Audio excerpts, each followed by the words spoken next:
Welcome to the League of Legends Champion Spotlight, featuring Jax, the Grandmaster at Arms. Jax is a melee fighter and duelist, adept at killing targets one at a time, while surviving attacks from surrounding enemies. Jax's passive is Relentless Assault. Every time Jax lands a basic attack, he gains bonus attack speed for a few seconds. This bonus stacks multiple times up to a cap. Leap Strike sends Jax lunging toward target minion, monster, champion, or ward, whether friend or foe. If the target is an enemy, Jax will also damage it. Max Leap Strike by level 13 for mobility and damage output, taking 1 point by level 3 for jungling, and a point at level 1 when laning. Empower causes Jax's next basic attack to deal bonus damage. This ability will reset Jax's attack timer, meaning you can use it as an almost free attack if you time it correctly. Additionally, if you activate Empower before using Leap Strike, it will deal damage on top of Leap Strike. For maximum damage output, max Empower by level 9, with your first point at level 2. Counter Strike buffs Jax for a few seconds, causing him to dodge every attack made against him for the duration.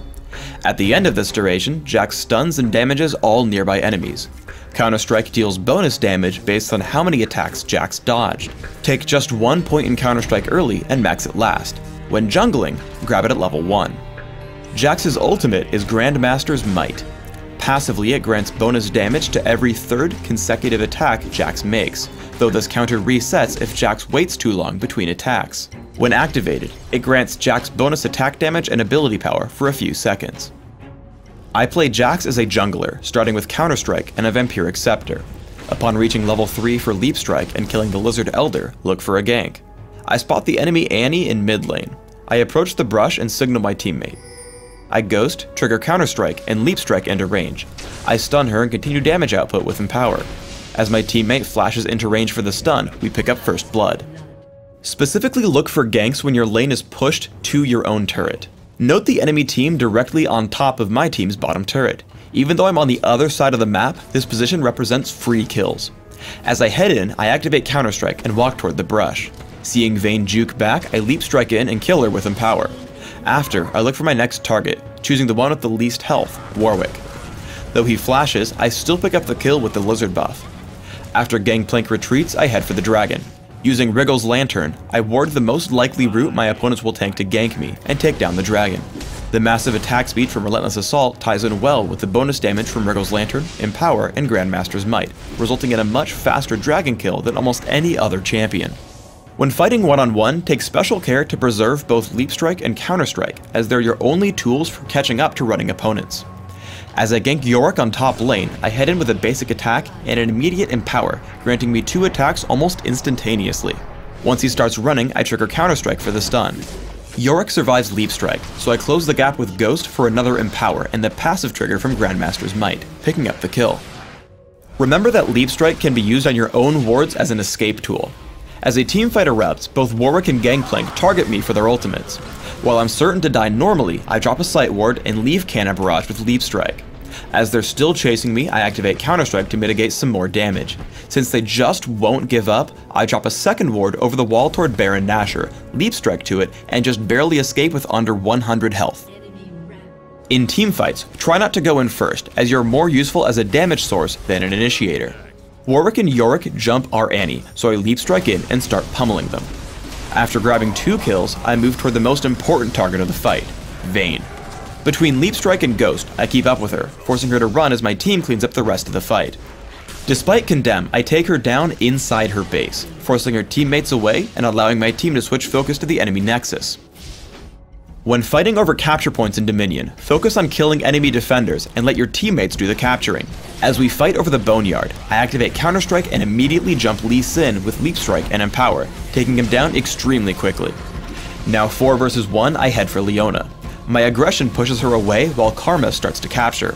Leona turns to interrupt Karma, but simply turns into an easy kill, giving us clean control over the point. Jax's ability set makes him one of the game's top duelists. I pick a fight with Tryndamere. I land 1 basic attack, then immediately trigger Empower to get a quick second hit. My third attack triggers Grandmaster's Might, and I activate Counter Strike to mitigate his damage output, bringing Tryndamere to 1 health before I've lost any. He exhausts me and triggers his ultimate, so I run until Undying Rage times out. I land Leap Strike right as it ends, grabbing the kill and control over the refinery. For runes, I take flat attack damage marks, flat armor seals, attack speed glyphs, and flat attack damage quintessences. This setup is aimed at grabbing me fast jungle speed and great overall damage through my basic attacks and physical abilities. In Classic, my masteries are 26-4-0, taking every possible physical damage increase in offense and reducing minion damage wherever possible in defense. I also take Smite and Ghost to jungle, mastering both. In Dominion, I place all 30 points into the offense tree, making sure to add magic penetration and substituting out Smite for Ignite. In Classic, open with a Vampiric Scepter when jungling, quickly adding Boots' speed and upgrading to Wriggle's Lantern. Then consider Mercury Treads or Ninja Tabby, depending on what damage type is most prevalent. Grab Phage first as you work toward Trinity Force. Always make sure you can survive the enemy team, considering items like Atma's Impaler and Guardian Angel for physical damage, or Hexdrinker and Quicksilver Sash against magic. When looking for more damage, look toward Hextech Gunblade and Ginsu's Rageblade. In Dominion, you'll have very similar build goals. Start with Prospector's Blade, Boots' Speed, and 2 health potions. Choose either Ninja Tabby or Mercury Treads based on damage threats. Then consider a number of damage options like Trinity Force, Hextech Gunblade, and Ginsu's Rageblade. If needed, also investigate defensive options like Odin's Veil and Guardian Angel. Thanks for tuning in to the Jax Champion Spotlight. Please subscribe to the Riot Games YouTube channel above, and don't forget to thumbs us up just below the video.